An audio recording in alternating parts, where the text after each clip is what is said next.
Now, at the stroke of midnight, we will be marking 1 year since the country reported the first case of COVID-19, and the coast was among the most affected regions by the COVID-19 pandemic. But we want to take a look at where did it all begin for us as a country. Now, the first case of COVID-19 would spark a series of events that would forever redefine the social economic landscape and limit movement of goods and persons. It was a period of uncertainty, suspicion, and limited information. 1 year later, there is a vaccine, more information, and Kenyans are adjusting to the new normal. Regina Manyara looks back at the last 12 months and the struggles in battling the pandemic, whose impact will be felt for generations to come.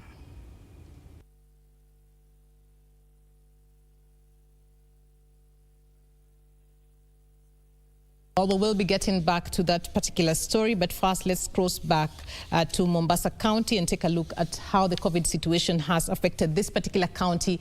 And the coast was among the most affected regions by the confirmation of COVID-19 cases, since the area's economy mainly relies on tourism and travel. As Kenya marks 1 year since the first case of COVID-19 was confirmed, the tourism industry players and the business community at the coast are optimistic that they shall rise again from the ashes of 2020. And Mburu reflects on the impact of COVID-19 over the last 1 year in the coast region.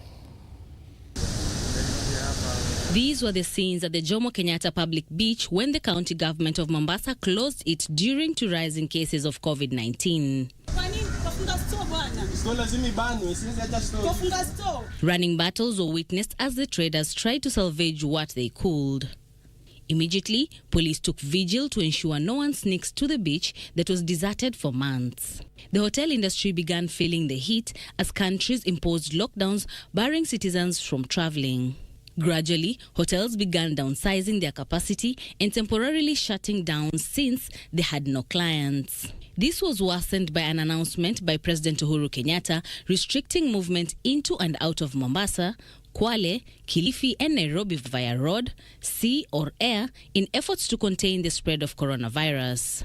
Some hoteliers utilized that period to renovate their facilities. I think all the hotels closed down for up to 6-7 months. Up to now, some are not open. So hotels closed down. The economy was shuttered.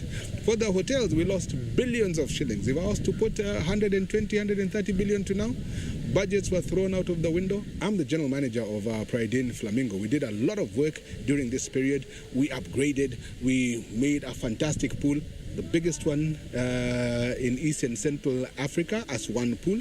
We did our conference rooms, we did training, but then everybody then had to go home. But hotels were helping their staff. They said at least once a month, let us engage, let us see how our staff are doing. Makinon Market, popularly known as Markiti, was among the business premises that was closed down after imposition of a lockdown in the Old Town area of Mombasa. The Old Town was renovated for the first time since it was built in the 1970s. Wakati ulipotangazwa lockdown, sisi tulipata afueni kama wafanyaji biashara. Soko letu likarekebishwa na likaletwa hali ya kimataifa. Hivi soko nalivyoona sasa hii tuna parking, tuna uchoo, ndani kuko hali nzuri ya kimandhari, space ya ndani, hatuna takataka sasa hii. Kwa hivyo pia tulipata afueni katika upande wa kaunti kuturekebishia soko letu la Makinon Market. It's 1 year down the road and business has really not stabilized at the market, but they remain optimistic about the future. Watu wengi wakati wa lockdown, baadhi ya wanunuzi wengi waliangukia sehemu za Kongowea na wengine wakabakia sehemu za Majengo. Kwa hivyo tuwaomba wanunuzi waliokuwa wanakuja Makinon Market waje kama vile walipokuwa wakija zamani. Soko liko safi, tutasema tena.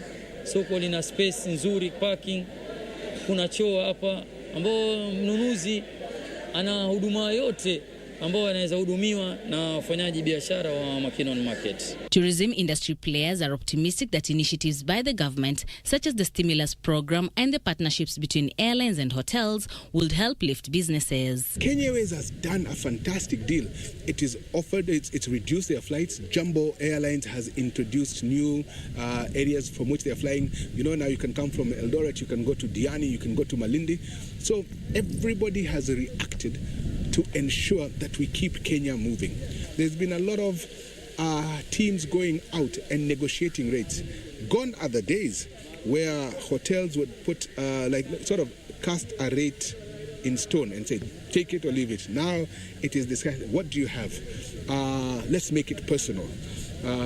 We offer this. And somebody will come and say, no, I want this and I want this. And this is what I can afford. So people are negotiating. And I think that's the best thing for this country. People are coming together. COVID has brought us together. The business community and residents of the coast region are optimistic of recovery of tourism, their main economic activity. From Mombasa County, I am Mburu.